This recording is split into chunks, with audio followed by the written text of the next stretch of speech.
दोस्तों आज हम इस वीडियो में डिस्कस करने वाले हैं एडुडेरिया का प्रैक्टिस सेट नंबर दोस्तों 11। वीडियो को पूरा देखिएगा। अगर आप चैनल पर नए हैं तो प्लीज सब्सक्राइब कीजिएगा। चलिए शुरू करते हैं आज का सबसे पहला सवाल।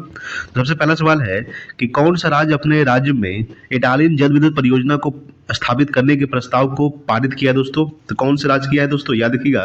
ये क्या दोस्तों, अरुणाचल प्रदेश। याद रखिएगा कौन सा राज्य, तो अरुणाचल प्रदेश जो अपने राज्य में इटालियन जल विद्युत परियोजना को स्थापित करने के प्रस्ताव को पारित किया दोस्तों। ठीक है, याद रखिएगा। चलिए अगला सवाल देखते हैं। सेकंड नंबर सवाल देखिए दोस्तों। दूसरा नंबर सवाल आपके सामने है कि भारत के रक्षा मंत्री श्री राजनाथ सिंह को किस देश ने तेजस्व नामक सफेद घोड़ा उपहार में दिया है दोस्तों। ठीक है, याद रखिएगा कि राजनाथ सिंह को किस देश ने तेजस नामक सफेद घोड़ा उपहार में दिया है। तो याद रखिएगा टू का ऑप्शन नंबर हो जाएगा दोस्तों ए, मंगोलिया ने दिया है। कौन सा देश दिया है, मंगोलिया। और मंगोलिया की जो राजधानी होता है दोस्तों, याद रखिएगा उलान बटोर होता है। क्या होता है, मंगोलिया की राजधानी होता है उलान बटोर। ठीक है, याद रखिएगा। अगला अगर बात करते हैं दोस्तों कि नेपाल की राजधानी काठमांडू, बांग्लादेश का ढाका, बांग्लादेश का मुद्दा क्या है दोस्तों, टका। याद रखिएगा। श्रीलंका राजधानी श्री जयवर्धने पूरे कोटे। तो भारत के रक्षा मंत्री श्री राजनाथ सिंह को किस देश ने, तो मंगोलिया ने तेजस नामक सफेद घोड़ा उपहार में दिया है दोस्तों। ठीक है, याद रखिएगा। चलिए अगला सवाल देखते हैं। 3 नंबर सवाल देखिएगा। 3 नंबर सवाल क्या कह रहा है कि सर्कल नामक नई सुविधा देने वाला सोशल मीडिया प्लेटफॉर्म है दोस्तों। ठीक है, याद रखिएगा।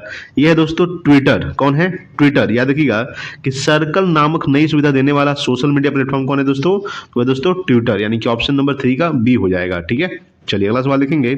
आपके सामने 4 नंबर सवाल देखिए। 4 है कि इलेक्ट्रॉनिक बैंकिंग गारंटी जारी करने वाला भारत का पहला बैंक कौन सा है दोस्तों। याद रखिएगा 4 का ऑप्शन नंबर ए हो जाएगा दोस्तों HDFC। HDFC। ठीक है, इलेक्ट्रॉनिक बैंक गारंटी जारी करने वाला भारत का जो पहला बैंक है वो कौन है दोस्तों, HDFC। याद रखिएगा SBI का स्थापना कब हुआ था दोस्तों, ये 1955 को हुआ था SBI का स्थापना दोस्तों। याद रखिएगा। ठीक है, तो इलेक्ट्रॉनिक बैंक गारंटी जारी करने वाला भारत का पहला बैंक HDFC। ठीक है, याद रखिएगा। अगला सवाल देखेंगे। 5 नंबर सवाल देखिए। 5 है कि हाल के दिनों में चर्चा में रहा मून लाइटिंग शब्द का संबंध किस क्षेत्र से है दोस्तों। याद रखिएगा ये किस क्षेत्र से है, ये दोस्तों रोजगार से। ठीक है, याद रखिएगा। यानी कि हाल के दिनों में चर्चा में रहा मून लाइटिंग शब्द का संबंध किस क्षेत्र से है, रोजगार से है दोस्तों। ठीक है, याद रखिएगा। अगला सवाल देखेंगे। 6 नंबर सवाल देखिए। 6 है कि एक्सरसाइज कड़ाकू 2022 का आयोजन किन 2 देशों के मध्य आयोजित किया गया दोस्तों। ठीक है, 6 का ऑप्शन नंबर याद रखिएगा सी हो जाएगा, भारत और ऑस्ट्रेलिया के बीच। ठीक है, यानी एक्सरसाइज कड़ाकू 2022 का जो आयोजन है किन 2 देशों के मध्य आयोजित किया गया है, भारत और ऑस्ट्रेलिया के बीच किया गया दोस्तों। ठीक है, याद रखिएगा। चलिए अगला सवाल देखेंगे। 7 नंबर सवाल देखिए। 7 आपके सामने है कि भारत की पहली नाइट स्काई सैनिटरी कहाँ स्थापित की जा रही है दोस्तों। ठीक है, याद रखिएगा 7 का ऑप्शन नंबर हो जाएगा लद्दाख में। ठीक है, भारत की पहली नाइट स्काई सैनिटरी जो है ये कहां स्थापित की जा रही है, लद्दाख में किया जा रहा है। ठीक है, लद्दाख क्या है दोस्तों, केंद्र शासित प्रदेश है। ठीक है, याद रखिएगा लद्दाख में मात्र 2 जिला है। कौन कौन सा, लेह और कारगिल। सबसे कम वर्षा कहां होती है, लेह में होती है। याद रखिएगा। और कारगिल युद्ध कब हुआ था, 1999 में हुआ था दोस्तों। ठीक है, याद रखिएगा। अगर बात करते हैं दोस्तों कि भारत की पहली नाइट स्काई सैनिटरी कहां स्थापित की जा रही है, लद्दाख में। अगला सवाल देखेंगे आपके सामने। 8 नंबर सवाल देखिए। 8 है कि पद्म श्री पुरस्कार से सम्मानित रामचंद्र मांझी का हाल ही में निधन हुआ है, उनका संबंध किस क्षेत्र से था। ठीक है, 8 का ऑप्शन नंबर हो जाएगा ए, लोक नृतक। ठीक है, याद रखिएगा कि पद्म श्री पुरस्कार से सम्मानित रामचंद्र मांझी का हाल ही में निधन हुआ, उनका संबंध किस क्षेत्र से था, लोक नृतक क्षेत्र से था दोस्तों। ठीक है, याद रखिएगा। अगला तो देखेंगे दोस्तों आपके सामने 9 नंबर सवाल देखिए। 9 है कि हाल ही में अर्जुन अवार्ड जीतने वाले पहले भारतीय क्रिकेटर का निधन हो गया, उनका नाम है। ठीक है, 9 का ऑप्शन नंबर क्या हो जाएगा दोस्तों, सी हो जाएगा, सलीम दुरानी। याद रखिएगा। यानी हाल ही में अर्जुन अवार्ड जीतने वाले पहले भारतीय क्रिकेटर का निधन हो गया, उनका नाम है, याद रखिएगा, सलीम दुरानी। ठीक है, चलिए अगला सवाल देखेंगे। 10 नंबर सवाल देखिए दोस्तों। 10 नंबर सवाल क्या कह रहा है आपके सामने कि विश्व चैंपियनशिप में 2 पदक जीतने वाली पहली भारतीय महिला पहलवान कौन बनी है दोस्तों। याद रखिएगा कि विश्व चैंपियनशिप में 2 पदक जीतने वाली पहली भारतीय महिला जो पहलवान बनी है वो कौन बनी है दोस्तों, वो बनी है विनेश फोगाट। ठीक है, याद रखिएगा। यानी विश्व चैंपियनशिप में 2 पदक जीतने वाली पहली भारतीय महिला कौन बनी है, विनेश फोगाट। ठीक है, याद रखिएगा। अगला सवाल देखेंगे। 11 देखिए। 11 है कि हाल के दिनों में चर्चा में रहा लेवर कप का संबंध किस खेल से है दोस्तों। ये है दोस्तों, याद रखिएगा, ये है आपका टेनिस खेल से। ठीक है, यानी कि हाल के दिनों में चर्चा में रहा लेवर कप का संबंध किस खेल से है, टेनिस खेल से है दोस्तों। ठीक है, याद रखिएगा। अगला सवाल देखेंगे। 12 नंबर सवाल देखिए। 12 है आपके सामने कि G20 2022 की अध्यक्षता किस देश ने की है। याद रखिए दोस्तों, किस देश ने किया है, तो इंडोनेशिया ने किया है। ठीक है, याद रखिएगा। यानी कि G20 2022 की जो अध्यक्षता है ये किसने किया है, इंडोनेशिया। इसका राजधानी क्या होता है, जकार्ता और जकार्ता में ही आसियान का मुख्यालय स्थित है दोस्तों, ठीक है, याद रखिएगा। अगला सवाल देखेंगे आपके सामने 13 नंबर सवाल देखिए। 13 आपके सामने है कि वर्ल्ड एयर क्वालिटी रिपोर्ट 2021 के अनुसार सबसे प्रदूषित देश कौन सा है दोस्तों। ये दोस्तों आपको सामने ऑप्शन नंबर सी हो जाएगा बांग्लादेश, ठीक है। 13 का क्या हो जाएगा सी, बांग्लादेश जो है ये वर्ल्ड एयर क्वालिटी रिपोर्ट 2021 के अनुसार देश सबसे प्रदूषित देश कौन सा है, बांग्लादेश दोस्तों, ठीक है। चलिए अगला सवाल देखेंगे आपके सामने 14 नंबर सवाल देखिए। 14 के सामने क्या कह रहा है कि बजट 2023-24 के अनुसार भारत श्री की स्थापना की घोषणा की गई, इसका संबंध है दोस्तों। इनका संबंध किससे है, ये दोस्तों प्राचीन शिलालेखों के डिजिटलीकरण से, याद रखिएगा, प्राचीन शिलालेखों के डिजिटलीकरण से, ठीक है, याद रखिएगा। यानी बजट 2023-24 के अनुसार भारत श्री की स्थापना की घोषणा की गई, उनका संबंध किससे है, तो प्राचीन शिलालेखों के डिजिटलीकरण से, ठीक है। चलिए अगला सवाल देखेंगे आपके सामने 15 नंबर सवाल देखिए। 15 नंबर सवाल कह रहा है कि बजट 2022-23 में किए गए घोषणा के अनुसार भारत 2030 तक कितना गीगावाट सौर ऊर्जा का लक्ष्य प्राप्त करेगा दोस्तों। कितना गीगावाट, तो याद रखिएगा 280 गीगावाट, ठीक है, 280 गीगावाट सौर ऊर्जा का लक्ष्य प्राप्त करेगा, ठीक है, भारत 2030 तक, ठीक है, याद रखिएगा। चलिए अगला देखेंगे 16 नंबर सवाल देखिएगा। 16 आपके सामने है कि कर्नाटक सरकार ने किस तिथि को प्रेरणा दिवस के रूप में मनाने की घोषणा की है, ठीक है, याद रखिएगा। तो 16 का ऑप्शन नंबर सी हो जाएगा 17 मार्च, याद रखिएगा। कर्नाटक सरकार ने किस तिथि को, तो 17 मार्च को प्रेरणा दिवस के रूप में मनाने की घोषणा की है, 17 मार्च, ठीक है, याद रखिएगा। अगला सवाल देखेंगे आपके सामने 17 नंबर सवाल देखिएगा। 17 है कि भारत वन रिपोर्ट 2021 के अनुसार भारत का वनावरण है दोस्तों, कितना है, याद रखिएगा, यह है 21.71%। कितना है, 21.71% है। भारत वन रिपोर्ट 2021 के अनुसार भारत का वनावरण, सबसे ज्यादा जंगल किस, यानी सबसे ज्यादा वन किस राज्य में है दोस्तों, वो मध्य प्रदेश में, ठीक है। सबसे ज्यादा बाघ कहाँ पाया जाता है, वो भी मध्य प्रदेश में ही पाया जाता है, याद रखिएगा। अगला दोस्तों 18 नंबर सवाल। 18 के सामने है कि 2022 में कितनी समुद्री तट को ब्लू टैग लिस्ट में शामिल किया गया है दोस्तों, ठीक है, याद रखिएगा। यानी 2022 में कितने समुद्री तट को ब्लू फ्लैग लिस्ट में शामिल किया गया है, तो 18 का ऑप्शन नंबर क्या हो जाएगा, ए हो जाएगा 2। कितने, 2, याद रखिएगा दोस्त, 2 समुद्री तट को ब्लू फ्लैग लिस्ट में शामिल किया गया है, ठीक है, यानी ऑप्शन नंबर 18 का 2 हो जाएगा।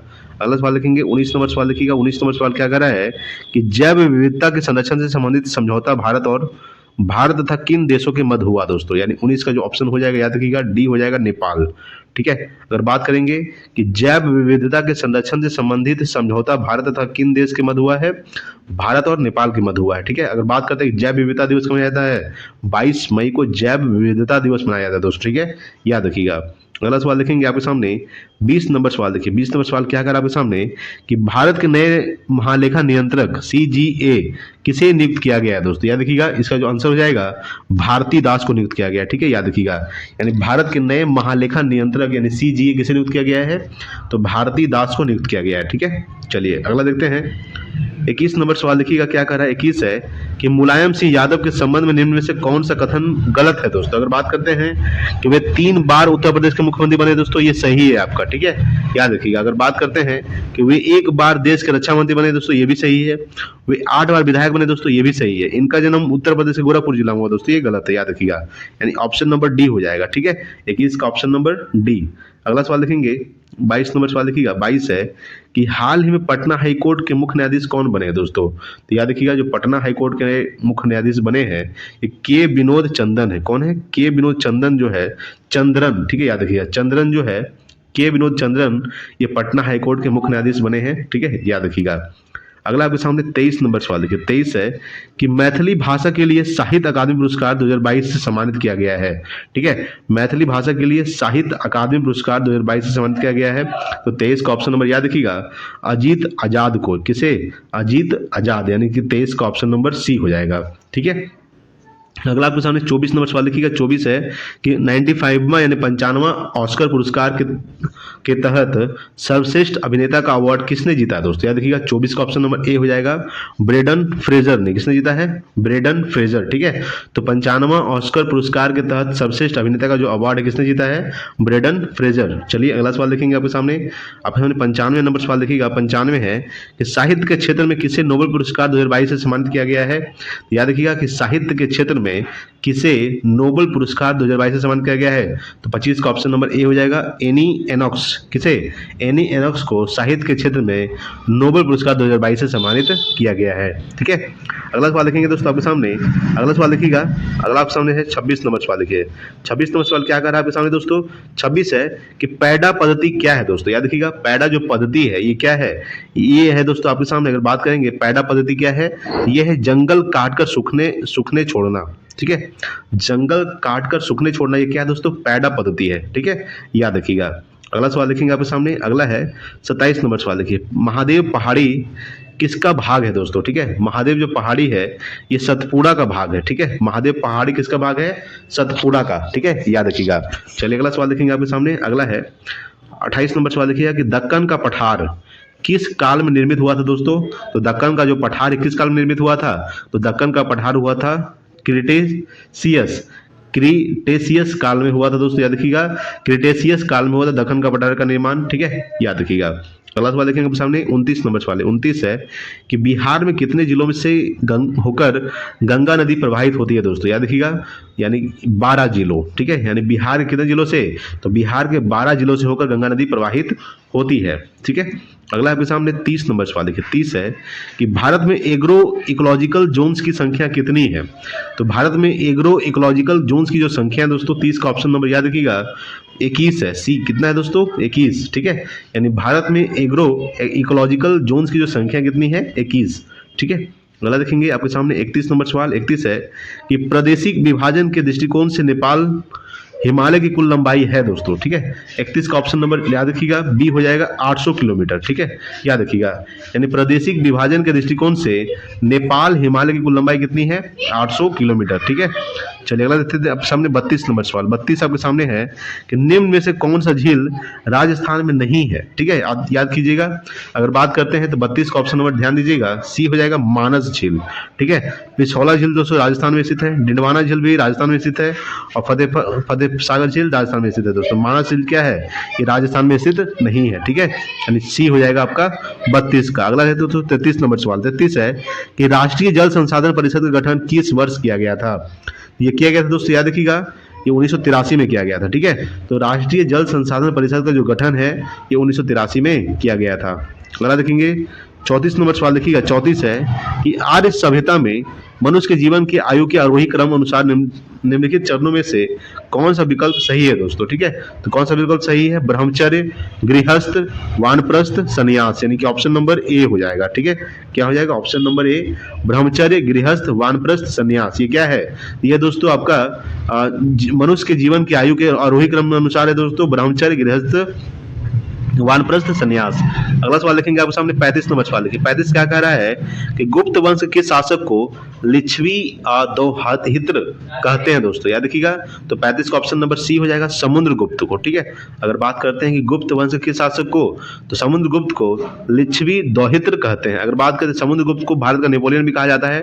ठीक है, याद रखिएगा। अगर बात करते हैं चंद्रगुप्त द्वितीय शासन काल में कौन आया था, तो याद रखिएगा दोस्तों, अगर बात करते हैं कि फाहियान आया था, चीनी यात्री था चंद्रगुप्त द्वितीय शासन काल में। ठीक है, चंद्रगुप्त। अगर बात करते दोस्तों, देखिए गुप्त वंश का स्थापना किसने किया था? श्रीगुप्त ने किया था, लेकिन गुप्त वंश का वास्तविक संस्थापक चंद्रगुप्त प्रथम को माना जाता है। ठीक है, याद रखिएगा। तो गुप्त वंश के शासक को, तो समुद्रगुप्त को लिच्छवी दोहित्र कहते हैं। ठीक है, याद रखिएगा। अगला सवाल देखिए आपके सामने, अगला है जो 36 नंबर सवाल। 36 है कि महाबलीपुरम के सप्त पैगोडा किसके द्वारा संरक्षित कला के साक्षी है दोस्तों? याद रखिएगा 36 का ऑप्शन नंबर हो जाएगा डी, पल्लवों के। ठीक है, यानी महाबलीपुरम के सप्त पैगोडा किसके द्वारा? तो पल्लवों के द्वारा संरक्षित कला के साक्षी है। चलिए अगला देखेंगे 37 नंबर सवाल देखिएगा। दिल्ली के सुल्तान का पद संभालने से पहले बलबन किस सुल्तान का प्रधानमंत्री था दोस्तों? ठीक है, याद रखिएगा। तो यह है दोस्तों आपके सामने नरसिरुद्दीन। ठीक है, यानी दिल्ली के सुल्तान का पद संभालने से पहले बलबन किस सुल्तान का प्रधानमंत्री था? तो नसीरुद्दीन का। ठीक है, चलिए अगला सवाल देखते हैं आपके सामने 38 देखिएगा। 38 नंबर सवाल क्या कह रहा है आपके सामने कि निम्न में से कौन सही सुमेलित है दोस्तों? ठीक है, निम्न में से कौन सही सुमेलित है? अगर बात करते हैं यहाँ पे समझिएगा कि निम्न में से कौन सही सुमेलित है। देखिए सबसे पहला है दोस्तों कि शेख निजामुद्दीन औलिया चिश्ती संप्रदाय, ये सही है दोस्तों। ठीक है, बहाउद्दीन जकारिया सुहरावर्दी संप्रदाय, ये भी सही है। मियां मीर कादिरी सिलसिला दोस्तों ये भी सही है। अहमद सरहिंदी नक्शबंदी संप्रदाय ये भी सही है दोस्तों, यानी कि 1 2 3 4 चारों सही है। इसके हिसाब से ऑप्शन नंबर क्या हो जाएगा दोस्तों, ऑप्शन नंबर डी हो जाएगा। ठीक है, ऑप्शन नंबर डी 1 2 3 4। चलिए अगला देखते हैं आपके सामने 39 नंबर सवाल लिखिएगा कि दिल्ली में हुमायूं का मकबरा किसने बनवाया था। याद रखिएगा, दिल्ली में जो हुमायूं का मकबरा बनवाया था हाजी बेगम ने बनवाया था। किसने बनवाया था, हाजी बेगम ने दिल्ली में हुमायूं का मकबरा बनाया था। हुमायूं नामा किसने लिखा था दोस्तों, तो याद रखिएगा गुलबदन बेगम, हुमायूं की जो बहन थी गुलबदन बेगम ने अकबर के कहने पर हुमायूं नामा लिखा था। ठीक है, याद रखिएगा। चलिए अगला सवाल देखते हैं आपके सामने। अगला है 40 नंबर सवाल लिखिएगा। 40 क्या कह रहा है कि निम्नलिखित में से कौन सा एक फतेहपुर सीकरी में स्थित नहीं है। ठीक है, तो 40 का ऑप्शन नंबर याद रखिएगा मोती मस्जिद। ठीक है, मोती मस्जिद क्या है ना दोस्तों, तो ये फतेहपुर सीकरी में नहीं है। अगर बात करेंगे पंचमहल फतेहपुर सीकरी में है। सलीम चिश्ती का मकबरा भी फतेहपुर सीकरी में स्थित है। और मरियम पैलेस जो है ये क्या है, फतेहपुर सीकरी में है। ठीक है दोस्तों, मोती मस्जिद जो है ये फतेहपुर सीकरी में स्थित नहीं है। ठीक है, चलिए अगला देखते हैं आप सामने 41 नंबर सवाल लिखिएगा कि गुरु गोविंद सिंह द्वारा खालसा पंथ की स्थापना किस वर्ष में किया गया था। ये किया गया था 1699 को। ठीक है, याद रखिएगा, यानी गुरु गोविंद सिंह द्वारा खालसा पंथ की जो स्थापना है ये 1699 में किया गया था दोस्तों। ठीक है, याद रखिएगा। अगला सवाल लिखेंगे आप सामने 42 नंबर सवाल लिखिएगा। 42 है कि नादिर शाह के आक्रमण के समय दिल्ली का शासक निम्नलिखित में से कौन था दोस्तों। ठीक है, तो 42 का ऑप्शन नंबर ये याद रखिएगा मोहम्मद शाह। ठीक है, मोहम्मद शाह, यानी नादिर शाह के आगमन के समय दिल्ली का शासक कौन था, मोहम्मद शाह था। ठीक है, याद रखिएगा। अगला सवाल देखिए सामने 43 नंबर सवाल देखिएगा। 43 है कि बुनियादी शिक्षा का विचार सबसे पहले किसने प्रस्तुत किया था दोस्तों, याद रखिएगा। तो 43 का ऑप्शन नंबर याद रखिएगा दोस्तों। अगर बात करेंगे 43 का ऑप्शन नंबर सी हो जाएगा, महात्मा गांधी। ठीक है, तो बुनियादी शिक्षा का जो विचार है सबसे पहले किसने प्रस्तुत किया था, तो महात्मा गांधी ने प्रस्तुत किए थे बुनियादी शिक्षा का विचार। ठीक है, अगला आपके सामने देखिएगा 44 नंबर सवाल कि निम्न ब्रिटिश व्यक्तियों में से किसने स्वीकार किया था कि 1857 का विद्रोह एक राष्ट्रीय विद्रोह था दोस्तों। किसने स्वीकार किया था, तो याद रखिएगा 44 का ऑप्शन नंबर याद रखिएगा दोस्तों, बी हो जाएगा डिजरायली। ठीक है, तो डिजरायली ने क्या किया था कि ब्रिटिश व्यक्तियों में से किसने स्वीकार किया था, डिजरायली ने किया था कि 1857 का विद्रोह एक राष्ट्रीय विद्रोह था। ठीक है, चलिए अगला सवाल लिखेंगे आपके सामने 45 नंबर सवाल लिखिएगा। 45 है कि कौन से गोलमेज सम्मेलन में महात्मा गांधी ने भाग लिया था दोस्तों, तो द्वितीय गोलमेज सम्मेलन 1931 में। ठीक है, याद रखिएगा, प्रथम गोलमेज सम्मेलन कब हुआ था, 1930 में हुआ था। द्वितीय 1931 में हुआ था। तृतीय गोलमेज सम्मेलन 1932 में हुआ था। ठीक है, तो महात्मा गांधी ने द्वितीय गोलमेज सम्मेलन में भाग लिए थे। ठीक है, याद रखिएगा। और डॉक्टर भीमराव अम्बेडकर ने तीनों गोलमेज सम्मेलन में भाग लिया था दोस्तों, याद रखिएगा।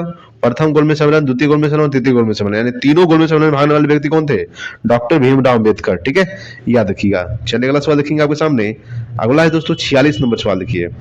46 बोल रहा है कि संविधान बनाते समय निम्नलिखित में से कौन सा आदर्श प्रस्तावना में शामिल नहीं किया गया था दोस्तों। ठीक है, तो संविधान बनाते समय निम्नलिखित में से कौन सा आदर्श प्रस्तावना में शामिल नहीं किया गया था, तो याद रखिएगा 46 का ऑप्शन नंबर याद रखिएगा दोस्तों, सी हो जाएगा समाजवादी। ठीक है, यानी संविधान बनाते समय कौन सा आदर्श प्रस्ताव में शामिल नहीं किया गया था, तो समाजवादी जो है प्रस्तावना में शामिल नहीं किया गया था, बल्कि स्वतंत्रता को शामिल किया गया था, समता को भी शामिल किया गया था और न्याय को भी शामिल किया गया था, समाजवादी को शामिल नहीं किया गया था। अगला है दोस्तों आपके सामने 47 नंबर सवाल। 47 सवाल क्या कर रहा है, 47 है कि दंपति के अधिकार को मौलिक अधिकार की सूची में से किसके शासन काल के दौरान हटाया गया था, यानी 47 का ऑप्शन में याद रखिए दोस्तों, बी मोरारजी देसाई सरकार। ठीक है, यानी संपत्ति के अधिकार को मौलिक अधिकार की सूची में से किसके शासनकाल के दौरान हटाया गया था, तो मोरारजी देसाई। याद रखिए दोस्तों, मौलिक अधिकार का उल्लेख भाग 3 में है दोस्तों, याद रखिएगा मौलिक अधिकार का उल्लेख भाग 3 में है। अगर बात करते हैं अनुच्छेद कितना से कितना तक,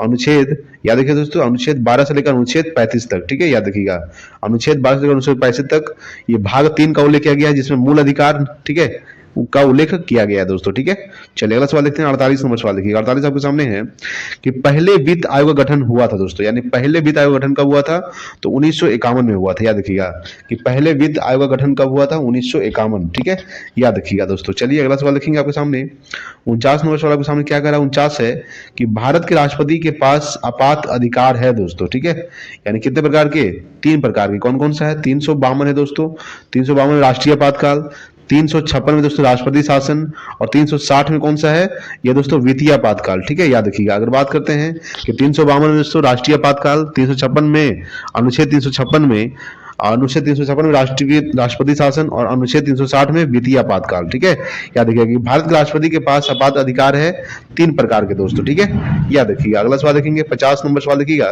50 है कि भारत में सरकार की संसदीय प्रणाली कहां से ग्रहण की गई है। याद रखिएगा 50 का ऑप्शन नंबर सी हो जाएगा, ब्रिटिश संविधान से। ठीक है, यानी कि भारत में सरकार की संसदीय प्रणाली कहां से निर्माण की गई है, तो ब्रिटिश संविधान से लिया गया है। ठीक है, अगला सवाल देखेंगे दोस्तों आपके सामने 51 नंबर सवाल देखिएगा। ठीक है, 51 नंबर सवाल देखिएगा। 51 नंबर सवाल देखिएगा दोस्तों। 51 नंबर सवाल है कि लोकसभा में किसी विधेयक को धन विधेयक के रूप में प्रणामित कौन करता है दोस्तों। याद रखिएगा, जो प्रणामित करता है याद रखिएगा दोस्तों, करता है लोकसभा अध्यक्ष। ठीक है, याद रखिएगा, यानी लोकसभा में किसी विधेयक को धन विधेयक के रूप में प्रमाणित कौन करता है, लोकसभा अध्यक्ष करता है दोस्तों। धन विधेयक को लेकर याद रखिएगा अनुच्छेद 110 में। ठीक है, अनुच्छेद 110 में धन विधेयक का उल्लेख किया गया। वित्त विधेयक को लेकर अनुच्छेद 117 में, वित्त विधेयक का उल्लेख अनुच्छेद 117 दोस्तों। ठीक है, याद रखिएगा। ठीक है, चलिए अगला सवाल देखेंगे आपके सामने। अगला है दोस्तों 52 नंबर सवाल। देखिए 52 नंबर सवाल कह रहा है कि भारत के संविधान की कौन सी अनुसूची राज्यसभा में सीटों के बंटवारों का निर्धारण करती है दोस्तों। याद रखिएगा, चौथी अनुसूची। ठीक है, तो भारत के संविधान की कौन सी अनुसूची, तो चौथी जो अनुसूची है ये राज्यसभा में सीटों के बंटवारे का निर्धारण करती है। ठीक है, याद रखिएगा। अगला सवाल देखेंगे आपके सामने 53 नंबर सवाल। 53 है कि उच्चतम न्यायालय के सेवानिवृत्त न्यायाधीशों के लिए कहां पर वकालत करने की मनाही है दोस्तों। याद रखिएगा 53 का ऑप्शन नंबर याद रखिएगा दोस्तों, बी हो जाएगा, भारत के किसी भी न्यायालय में। ठीक है, यानी उच्चतम न्यायालय के सेवानिवृत्त न्यायाधीशों के लिए कहां पर, तो भारत के किसी भी न्यायालय में वकालत करने की मनाही है, यानी कि 53 का ऑप्शन नंबर बी हो जाएगा। अगला देखेंगे दोस्तों 54 नंबर सवाल। देखिए 54 है कि निम्नलिखित में से किस समिति की रिपोर्ट में लोकपाल और लोकायुक्त संस्थाओं की स्थापना की सिफारिश की गई है दोस्तों। याद रखिएगा 54 का ऑप्शन नंबर ए हो जाएगा, प्रथम प्रशासनिक सुधार समिति। ठीक है, यानी किस समिति की रिपोर्ट में, तो प्रथम प्रशासनिक सुधार समिति की रिपोर्ट में लोकपाल और लोकायुक्त संस्थाओं की स्थापना की सिफारिश की गई है। ठीक है, की गई थी। चलिए अगला सवाल देखते हैं 55 नंबर सवाल देखिएगा कि भारतीय संविधान के किस अनुच्छेद में मुख्यमंत्री के कार्यों को परिभाषित किया गया है दोस्तों। याद रखिएगा 55 का ऑप्शन नंबर ध्यान दीजिए दोस्तों, ये ऑप्शन सी हो जाएगा, अनुच्छेद 167। ठीक है, यानी भारतीय संविधान किस अनुच्छेद में, तो अनुच्छेद 167 में मुख्यमंत्री के कार्यों को परिभाषित किया गया है। ठीक है, चलिए अगला देखेंगे 56 नंबर सवाल। 56 आपके सामने है कि मोहिनी अट्टम नृत्य का विकास निम्नलिखित में से मूलतः किस राज्य में हुआ है दोस्तों। याद रखिएगा 56 का ऑप्शन नंबर याद रखिएगा दोस्तों, ऑप्शन सी हो जाएगा, केरल में। ठीक है, तो मोहिनी अट्टम नृत्य का जो विकास है मेन रूप से किस राज्य में हुआ है, केरल में हुआ है। ठीक है, अगला है 57 नंबर देखिएगा। 57 है कि पोत निर्माण यार्ड मचगांव डॉक शिपयार्ड कहाँ स्थित है। ये स्थित है दोस्तों, याद रखिएगा, ये स्थित है महाराष्ट्र में। ठीक है, यानी कि पोत निर्माण यार्ड मचगांव डॉक शिपयार्ड कहाँ स्थित है, महाराष्ट्र। ठीक है, अगला सवाल देखिए 58 नंबर सवाल। देखिए 58 है केंद्रीय खाद्य प्रौद्योगिकी और अनुसंधान संस्थान कहाँ पर स्थित है। याद रखिएगा दोस्तों, ये जो स्थित है ये हो जाएगा मैसूर में स्थित है। ठीक है, कहाँ स्थित है, मैसूर, यानी केंद्रीय खाद्य प्रौद्योगिकी और अनुसंधान संस्थान मैसूर में स्थित है। ठीक है, याद रखिएगा। अगला सवाल देखेंगे 59 नंबर सवाल है कि केंद्रीय मृदा संरक्षण बोर्ड का गठन कब किया गया था। तो केंद्रीय मृदा संरक्षण बोर्ड का जो गठन किया गया था, याद रखिए दोस्तों, कब किया गया था, ये 1953 में किया गया था। कब किया गया था, 1953 में केंद्रीय मृदा संरक्षण बोर्ड का गठन किया गया था दोस्तों। ठीक है, चलिए अगला सवाल देखेंगे आपके सामने 60 नंबर सवाल देखिए दोस्तों। 60 क्या कह रहा है कि निम्न में से किस देश के संसद का नाम राष्ट्रीय पंचायत है दोस्तों। ठीक है, याद रखिएगा 60 का ऑप्शन नंबर ध्यान दीजिएगा, नेपाल का। ठीक है, यानी किस देश के संसद का नाम राष्ट्रीय पंचायत है, तो नेपाल का जो देश का संसद का नाम है राष्ट्रीय पंचायत। ठीक है, चलिए अगला सवाल देखेंगे आपके सामने 61 नंबर सवाल देखिएगा कि कार्टाजेना प्रोटोकॉल का संबंध किससे है दोस्तों। तो कार्टाजेना जो प्रोटोकॉल इससे संबंध है जैव सुरक्षा समझौते से। किससे है, जैव सुरक्षा समझौते से। ठीक है, 61 का ऑप्शन नंबर ए हो जाएगा। बता देते दोस्तों 62 नंबर सवाल देखिए। 62 है कि गैस जो धान के खेत में उत्सर्जित होती है तथा भूमि के तापमान में वृद्धि करती हुआ है दोस्तों, वो क्या है दोस्तों, तो वो है मीथेन, CH4 दोस्तों। अगर बात करते हैं कि गैस जो धान के खेत में उत्सर्जित होती है तथा भूमि के तापमान में वृद्धि करती हुआ है मीथेन CH4। ठीक है, जिसे गोबर गैस या फिर मार्स गैस भी कहा जाता है मीथेन को। अगला है दोस्तों 63 जलवायु परिवर्तन का कारण है दोस्तों। याद रखिएगा जलवायु परिवर्तन का कारण है उपयुक्त सभी जैसे ग्रीन हाउस गैसें दोस्तों, ओजोन परत का क्षरण और प्रदूषण, यानी कि ऑप्शन नंबर डी हो जाएगा। क्या हो जाएगा, उपयुक्त सभी। ठीक है, तो जलवायु परिवर्तन का कारण है ग्रीन हाउस गैसें, ओजोन परत का क्षरण, प्रदूषण, ऑप्शन नंबर डी हो जाएगा। अगला देखेंगे 64 नंबर सवाल देखिएगा, 64 है कि विश्व जैव विविधता दिवस कब मनाया जाता है दोस्तों, याद रखिएगा। तो 22 मई को, ठीक है, 22 मई को जैव विविधता दिवस। 22 मार्च को दोस्तों जल दिवस, ठीक है, याद रखिएगा, जल दिवस 22 मार्च को, ठीक है। अगर बात करते हैं, और 22 मार्च को एक और दिवस मनाया जाता है, बिहार दिवस मनाया जाता है दोस्तों, याद रखिएगा। बिहार दिवस भी कब मनाया जाता है, तो 22 मार्च को ही मनाया जाता है दोस्तों, ठीक है, याद रखिएगा, ठीक है। अगर बात करते हैं 10 दिसंबर को, तो मानवाधिकार दिवस 10 दिसंबर को। 5 जून को विश्व पर्यावरण दिवस 5 जून को, ठीक है, याद रखिएगा। अगला सवाल देखेंगे दोस्तों आपके सामने। अगला है दोस्तों 65 नंबर सवाल, देखिए 65 है कि निम्नलिखित राज्यों में से किसने भारत की सबसे बड़ी अंतर्देशीय लवणीय आर्द्र भूमि है दोस्तों, याद रखिएगा। 65 का ऑप्शन नंबर ध्यान दीजिएगा, गुजरात, ठीक है। अगर बात करेंगे तो किस राज्य, निम्नलिखित में किस राज्यों में, तो गुजरात में सबसे बड़ी अंतर्देशीय लवणीय आर्द्र भूमि है, ठीक है, याद रखिएगा। अगला 266 नंबर कि निम्नलिखित में से किस राशि के लिए कोई मात्रक नहीं है, ठीक है। अगर बात करते हैं दोस्तों 66 का ऑप्शन नंबर याद रखिएगा, तो आपेक्षिक घनत्व हो जाएगा दोस्तों। कौन हो जाएगा, आपेक्षिक घनत्व, यानी कि ऑप्शन नंबर डी हो जाएगा। तो देखिएगा दोस्तों कि निम्नलिखित में से किस राशि के लिए, तो आपेक्षिक घनत्व के लिए कोई मात्रक नहीं है, ठीक है। चलिए अगला देते हैं 67 नंबर सवाल, देखिएगा 67 आपके सामने है कि निम्नलिखित में से किस मामले में कोई कार्य नहीं होता है दोस्तों। तो 67 का ऑप्शन नंबर याद रखिएगा, एक गधा अपनी पीठ पर वजन लेकर चल रहा है, ये क्या है दोस्तों, ये किसी मामले में कोई कार्य नहीं होता है, यानी कि एक ऑप्शन नंबर इसका डी हो जाएगा, ठीक है। चलिए अगला सवाल देखेंगे 68 नंबर सवाल देखिएगा कि किसी संकुचित स्प्रिंग में सामान्य लंबाई के स्प्रिंग से अधिक ऊर्जा होती है, क्योंकि स्प्रिंग संकुचित होने के कारण इनमें निम्न में से कौन सी ऊर्जा निहित होती है दोस्तों, याद रखिएगा। इसमें कौन सी ऊर्जा निहित होती है, तो इसलिए ऊर्जा निहित होती है, यानी कि ऑप्शन नंबर ए हो जाएगा। अगला सवाल देखेंगे आपके सामने 69 नंबर सवाल देखिएगा कि निम्न में से किस समीकरण द्वारा संवेग की गणना की जाती है, याद रखिएगा। 69 का ऑप्शन नंबर याद रखिएगा दोस्तों, बी, संवेग इक्वल टू द्रव्यमान गुने वेग, क्या हो जाएगा, और संवेग इक्वल टू द्रव्यमान गुने वेग जो है समीकरण द्वारा संवेग की गणना की जाती है, यानी कि 69 का ऑप्शन नंबर बी हो जाएगा। अगला देखो 70 नंबर सवाल देखिएगा। 70 नंबर सवाल क्या कह रहा है कि जब पानी से भरे हुए एक बीकर में एक कॉर्क और कील को रखा जाता है तो कॉर्क तैरता है जबकि कील डूब जाती है, इसका कारण क्या है दोस्तों, याद रखिएगा। तो 70 का ऑप्शन नंबर बी हो जाएगा, लोहे के कील का घनत्व पानी के घनत्व से अधिक है दोस्तों, याद रखिएगा।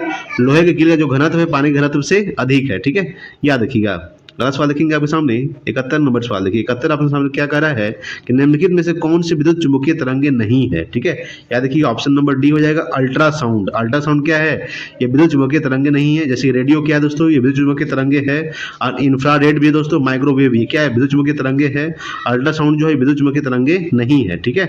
चलिए अगला देखते हैं दोस्तों 72 नंबर सवाल देखिएगा। 72 नंबर सवाल क्या कह रहा है कि निम्नलिखित में से कौन सा कथन सत्य है दोस्तों। अगर बात करेंगे कि निम्नलिखित में से कौन सा कथन सत्य है, तो याद रखिए दोस्तों 72 का ऑप्शन नंबर, जैसे बात करेंगे कि सर्दियों की तुलना में गर्मियों में कम होता है, ये दोस्तों गलत है। यानी ध्वनि का जो वेग होता है ये सर्दियों की तुलना में गर्मियों में कम होता है दोस्तों, गलत है। सर्दी और गर्मियों में एक समान होता है दोस्तों, ये भी गलत है। मौसम पर निर्भर नहीं है दोस्तों, ये भी गलत है दोस्तों, मौसम पर निर्भर करता है। सर्दियों की तुलना में गर्मियों में अधिक होता है दोस्तों, यानी कि ऑप्शन नंबर डी हो जाएगा, ठीक है। ऑप्शन नंबर डी हो जाएगा दोस्तों, ठीक है, याद रखिएगा। अगर बात करते हैं दोस्तों अगला सवाल देखेंगे 73 नंबर सवाल देखिए दोस्तों। 73 नंबर सवाल क्या कह रहा है आपके सामने, 73 नंबर सवाल देखेंगे। 73 नंबर सवाल देखिए दोस्तों, क्या कह रहा है कि जब प्रकाश एक सघन माध्यम से विरल माध्यम में प्रवेश करता है तो इसकी गति पर क्या प्रभाव पड़ता है दोस्तों, याद रखिएगा। 73 का ऑप्शन नंबर ये हो जाएगा दोस्तों, बढ़ती है, ठीक है। यानी जब प्रकाश सघन माध्यम से विरल माध्यम में प्रवेश करती है तो उसकी जो गति है क्या होती है, बढ़ती है दोस्तों, ठीक है, याद रखिएगा। अगला सवाल देखेंगे आपके सामने 74 नंबर सवाल देखिए। 74 की किसी यौगिक की सबसे छोटी संभव इकाई को क्या कहा जाता है दोस्तों, ठीक है। तो किसी यौगिक की सबसे छोटी संभव इकाई को क्या कहा जाता है, याद रखिएगा। 74 का ऑप्शन नंबर ए हो जाएगा, अणु कहा जाता है। क्या कहा जाता है, अणु कहा जाता है, ठीक है। अगला देखेंगे 75 नंबर सवाल देखिएगा कि निम्नलिखित में से कौन सी अधातु जो तरल अवस्था में मौजूद है दोस्तों, याद रखिएगा। 75 का ऑप्शन नंबर डी हो जाएगा, ब्रोमीन, ठीक है। यानी कि अधातु ब्रोमीन है जो तरल अवस्था में मौजूद होती है। अगर पूछेगा धातु कौन सा है दोस्तों, धातु जो तरल अवस्था में मौजूद होती है वो है दोस्तों पारा। क्या हो जाएगा, पारा। पारा का संकेत क्या होता है दोस्तों, Hg होता है। क्या होता है, Hg, ठीक है, याद रखिएगा। अगला सवाल देखेंगे आपके सामने 76 नंबर सवाल देखिएगा। 76 है कि समान रासायनिक गुण वाले दो तत्वों के लिए निम्नलिखित में से कौन सा विकल्प सही है, ठीक है। अगर बात करें दोस्तों ऑप्शन क्या हो जाएगा, तत्वों में संयोजी इलेक्ट्रॉनों की संख्या समान होगी, यानी कि ऑप्शन नंबर क्या दोस्तों, ए सही है। बाकी तत्वों में संयोजी इलेक्ट्रॉनों की संख्या भिन्न होगी दोस्तों, ये गलत है। तत्वों के परमाणु द्रव्यमान भिन्न होंगे, ये भी गलत है। तत्वों के परमाणु द्रव्यमान समान होंगे दोस्तों, ये भी गलत है, यानी कि ऑप्शन नंबर ए हो जाएगा, सही है, ठीक है। अगला देखते हैं दोस्तों 77 नंबर सवाल देखिएगा कि परमाणु हथियार में उपयोग किए जाने वाले सबसे सामान्य समस्थानिक है दोस्तों, क्या है ये दोस्तों, यूरेनियम और प्लूटोनियम, ठीक है। यानी परमाणु हथियार में उपयोग किए जाने वाले सबसे सामान्य समस्थानिक है दोस्तों यूरेनियम और प्लूटोनियम, ठीक है, याद रखिएगा। अगला सवाल देखेंगे दोस्तों, 78 नंबर सवाल देखिएगा। 78 आपके सामने कह रहा है कि परमाणु की ऑक्सीकरण स्थिति क्या प्रदर्शित करती है दोस्तों। तो परमाणु की ऑक्सीकरण स्थिति क्या प्रदर्शित करती है? 78 का ऑप्शन नंबर सी याद रखिएगा, यौगिक का वास्तविक आवेश, ठीक है, यौगिक का वास्तविक आवेश प्रदर्शित करती है, यानी परमाणु की जो ऑक्सीकरण है यौगिक का वास्तविक आवेश प्रदर्शित करती है। अगला सवाल देखेंगे 79 नंबर सवाल देखिएगा कि आधुनिक आवर्त सारणी में समूह 18 के मूल तत्वों अपने वायतम कक्षा में 8 इलेक्ट्रॉन वाले को छोड़कर अन्य सभी को क्या कहा जाता है दोस्तों? ये कहा जाता है निष्क्रिय गैस कहा जाता है, ठीक है, याद रखिएगा। यानी आधुनिक आवर्त सारणी में समूह 18 के मूल तत्वों यानी अपनी वायतम कक्षा में 8 इलेक्ट्रॉन वाले छोड़कर अन्य सभी को क्या कहा जाता है? निष्क्रिय गैस कहा जाता है। निष्क्रिय गैस कितने हैं दोस्तों? 6 है। कौन कौन सा? हीलियम, ठीक है, helium, neon, argon, helium, neon, argon, ठीक है, क्रिप्टन दोस्तों, krypton, XE xenon, RN radon दोस्तों, ठीक है। टोटल 6 निष्क्रिय गैस है, helium, neon, argon, krypton, xenon, radon, ठीक है। ये दोस्तों XE है दोस्तों, ठीक है, याद रखिएगा। अगला सवाल लिखेंगे 80 नंबर सवाल लिखिएगा। 80 है कि निम्नलिखित में से किस हैलोजन का क्वथनांक उच्चतम होता है? याद रखिएगा 80 का जो ऑप्शन नंबर याद रखिए दोस्तों, ये हो जाएगा आयोडीन का, ठीक है। आयोडीन का जो हैलोजन का जो मान होता है, क्वथनांक होता है दोस्तों, हैलोजन का जो क्वथनांक होता है ये उच्चतम होता है दोस्तों, किसका? आयोडीन का, ठीक है। अगला सवाल देखेंगे 81 नंबर सवाल लिखिएगा। 81 क्या कह रहा है दोस्तों कि हीरे के कार्बन परमाणु के बाहरी कोष में मुक्त इलेक्ट्रॉनों की संख्या कितनी होती है दोस्तों? याद रखिएगा इसका होता है 0 होता है, ठीक है।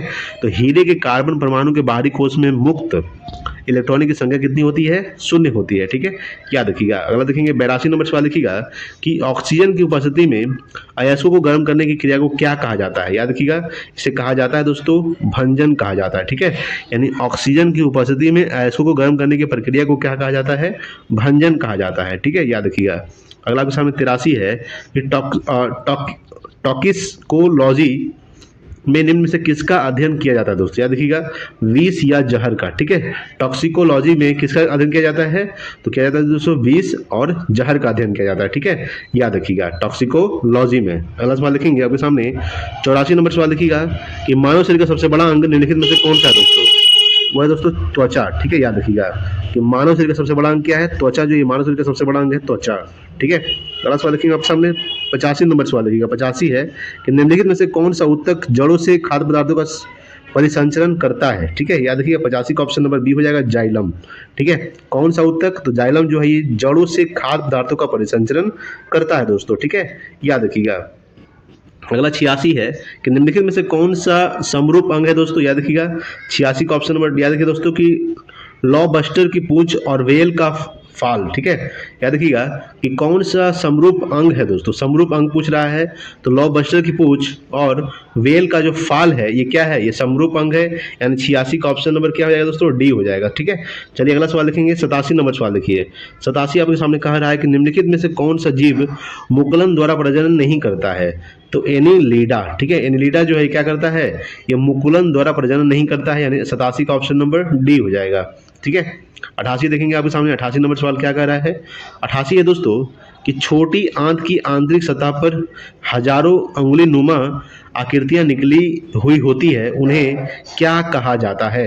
याद रखिए दोस्तों अगर बात करते हैं उन्हें क्या कहा जाता है? उन्हें कहा जाता है दोस्तों, याद रखिएगा रसांकुर कहा जाता है। क्या कहा जाता है? रसांकुर, ठीक है। यानी छोटी आंत की आंतरिक सतह पर हजारों अंगुली नुमा आकृतियां निकली हुई होती है, उन्हें क्या कहा जाता है?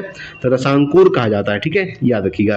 अगला सवाल लिखेंगे 89 नंबर सवाल लिखिएगा कि मस्तिष्क का कौन सा हिस्सा सांस लेने को नियंत्रित करता है दोस्तों? तो 89 का ऑप्शन नंबर याद रखिएगा दोस्तों डी हो जाएगा मेडुला, ठीक है। तो मस्तिष्क का कौन सा हिस्सा? तो मेडुला जो है ये सांस लेने को नियंत्रित करता है दोस्तों, ठीक है। चलिए अगला सवाल लिखेंगे 90 नंबर सवाल है कि गर्भाशय किसके माध्यम से योनि में खुलता है? ठीक है, गर्भाशय जो है ये गर्भाशय ग्रीवा के माध्यम से योनि में खुलता है दोस्तों, किसके माध्यम से? 90 का ऑप्शन नंबर डी हो जाएगा गर्भाशय ग्रीवा के माध्यम से, ठीक है। चलिए अगला देते हैं आपके सामने 91 नंबर सवाल क्या कह रहा है? 91 है कि निम्नलिखित में से कौन सा पौधा थैलोफाइटा के अंतर्गत नहीं है दोस्तों? याद रखिएगा 91 का ऑप्शन नंबर सी हो जाएगा फ्लूनेरिया, ठीक है, फ्लूनेरिया, ठीक है। कौन सा पौधा? तो फ्लूनेरिया जो है ये थैलाफाइट के अंतर्गत नहीं है दोस्तों, ठीक है। चलिए बाकी जैसे कारा क्या दोस्तों ये थैलाफाइट के अंतर्गत है, उल्वा, ठीक है, यूलोथ्रिक्स। अगला सवाल लिखते हैं आपके सामने 92 नंबर सवाल देखिएगा कि निम्नलिखित में से कौन सा क्षेत्रक प्राथमिक क्षेत्र के अंतर्गत नहीं आता है। ठीक है, तो 92 का ऑप्शन नंबर डी हो जाएगा विनिर्माण। अगर बात करेंगे कि कौन सा क्षेत्रक, तो विनिर्माण जो है ये प्राथमिक क्षेत्रक के अंतर्गत नहीं आता है। अगला सवाल देखेंगे 93 नंबर सवाल देखिएगा कि प्रथम पंचवर्षीय योजना निम्नलिखित में से किस मॉडल पर आधारित है। दोस्तों ये दोस्तों याद रखिएगा हेरोल्ड डोमर मॉडल। प्रथम पंचवर्षीय योजना कब से कब तक हुआ था, 1951 से लेकर 1956 तक। दोस्तों कब तक हुआ था, 1951 से लेकर 1956 तक ये प्रथम पंचवर्षीय योजना का काल है। ठीक है, तो प्रथम पंचवर्षीय योजना का किस मॉडल पर आधारित है, तो हेरोल्ड डोमर मॉडल पर आधारित है। ठीक है, याद रखिएगा। अगला 94 नंबर सवाल है कि मिशन इंद्रधनुष की शुरुआत कब हुई थी। याद रखिए दोस्तों, मिशन इंद्रधनुष की शुरुआत हुई थी, ये दिसंबर 2014 में हुआ था। ठीक है, दिसंबर 2014 में मिशन इंद्रधनुष की शुरुआत हुआ था। दोस्तों याद रखिएगा। अगला सवाल देखेंगे आप सामने 95 है कि मूल्यवर्धित कर वैट सबसे पहले किस राज्य में लागू किया गया था। ये लागू किया गया था दोस्तों, याद रखिएगा हरियाणा में लागू किया गया था। कहाँ लागू किया गया था, हरियाणा। ठीक है, चलिए अगला सवाल देखेंगे 96 नंबर जो सवाल होता है आपके सामने, इसको सॉल्व कर लीजिएगा। ठीक है, इसका जो आपका आंसर हो जाएगा दोस्तों या 3000 हो जाएगा। दोस्तों कितना हो जाएगा, 3000। ठीक है, ऑप्शन नंबर बी हो जाएगा। अगला सवाल देखेंगे 97 का जो दोस्तों आपका आंसर हो जाएगा, इसको आप लोग बना लीजिएगा दोस्तों, सॉल्व कर लीजिएगा। ये इसका हो जाएगा दोस्तों, ठीक है 120। कितना हो जाएगा, 120। ठीक है, चलिए अगला देखते हैं 98 नंबर सवाल देखिएगा दोस्तों। 98 जो दोस्तों आपका आंसर होगा, इसका याद कर लीजिएगा। इसका है दोस्तों क्या, 60 साल। क्या हो जाएगा दोस्तों, 60 साल। ठीक है, अगला सवाल देखेंगे 99 नंबर सवाल, इसका जो आंसर हो जाएगा आपका, इसका है दोस्तों 30। क्या है, 30। ठीक है दोस्तों, और आज का लास्ट सवाल दोस्तों 100 नंबर सवाल, जो इसका जो आंसर हो जाएगा आपका देख लीजिएगा। इसका सवाल होगा दोस्तों 2 टॉफी हो जाएगा। कितना हो जाएगा, 2 टॉफी है दोस्तों। ठीक है दोस्तों, तो दोस्तों आज के लिए इतना ही। वीडियो अच्छा लगा प्लीज़ लाइक कीजिएगा, शेयर कीजिएगा अपने दोस्तों के पास। Thanks for watching. जय हिंद, वंदे मातरम।